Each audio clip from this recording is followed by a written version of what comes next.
the Honda Rebel 1100, everyone. Man, I've had such an awesome time on this motorcycle. But I think the big question is, right now here in the UK, basically your flagship options are, if you're looking at buying Japanese, are this and the Kawasaki Vulcan 650S.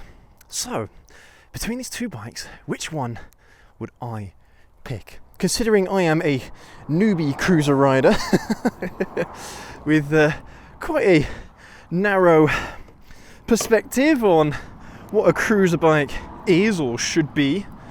Well, at the moment here in Europe, I think these are the only really two options you have. You have got the Rebel 500 from Honda and you've got the Eliminator 500 from Kawasaki if you're looking for an A2 variant of a cruiser bike. Man! This thing has got so much torque. It is insane. Yeah, it was, I think, a few months ago since I had a go on that Vulcan S.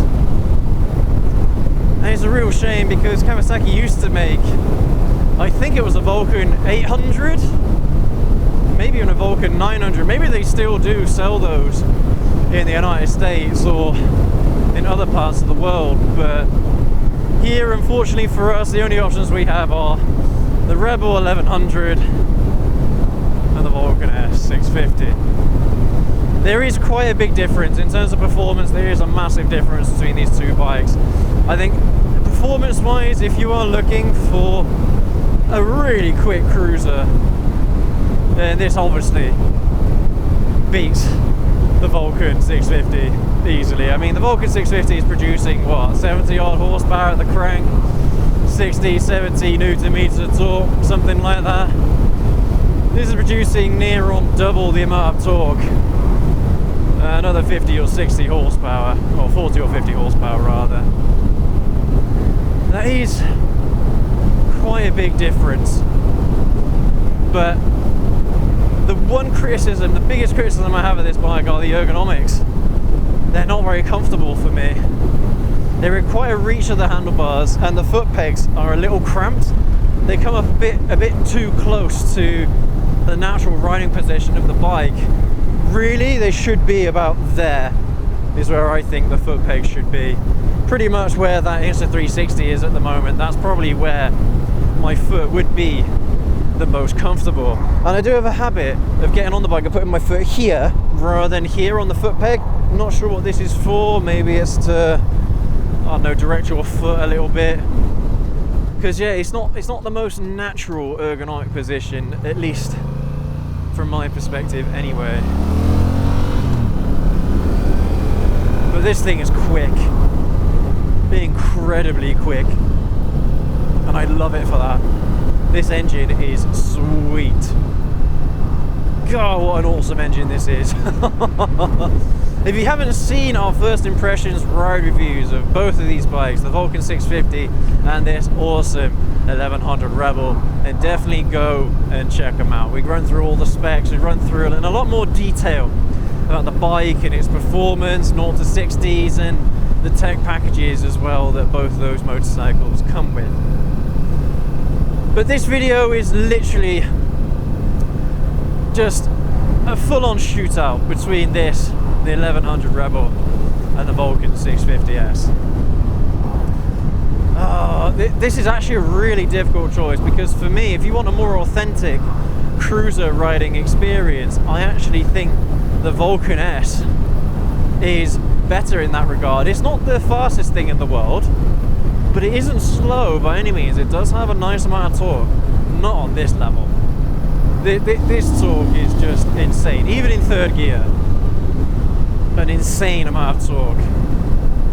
It's absolutely brilliant. Yeah, I really like this, and the thing is for me, the difference really is coming down to the ergonomics. In terms of tech, this has got a little bit more tech than the Vulcan S. It's got rider mode, custom rider mode as well, user mode. It's got cruise control as well.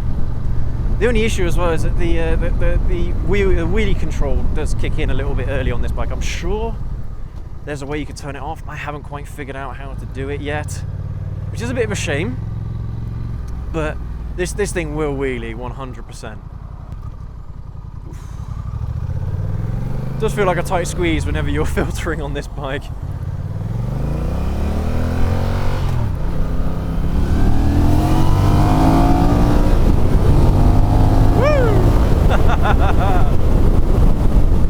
A load of fun. It really is. I suppose this really comes down to what is it you prefer, a more authentic ergonomic setup, or would you prefer more power? I think for me, I'd prefer more power. I'm sure there are mods that you could get for the bike where, yeah, you can extend the foot peg length so it's a little bit more comfortable. I'm sure there are options out there for that, no doubt whatsoever. But this stock setup here is a tad uncomfortable for me, which is surprising, a surprising thing to say, because I wasn't expecting it to be like this. I was expecting it to be quite a laid back seating position. I'll tell you what, you can really lean this bike back. Excuse me, you can really lean it into the corners rather, is what I meant to say. The thing is, I don't want to get too carried away, because even though the foot pegs do feel quite squished, they are a bit low to the ground. So yeah, these wing mirrors here, they're a little bit small. I'm struggling to see what's behind me a little bit. But I'll tell you what, man, I'm being really nitpicky about these kinds of things. I absolutely love this experience, and if only that Vulcan had this kind of performance, I'll tell you what, that would be a winner, hands down. But this is the time which we live. We only have these options really in terms of cruiser bikes from Japanese manufacturers, because of course, yeah, you want that bulletproof reliability from Honda and Kawasaki. Yeah, this bike's really fun, man. It's really good. It's a real shame that I've got to give these bikes back in. I've only got an hour to take them out, unfortunately, and I try to take as many pictures as I can and be on the bike and riding them around doing 2 videos. I try to shoot 2 videos on each of the bikes, but it does feel a little bit rushed. I wish I had a little bit more time with this bike to really get to know it and really enjoy it.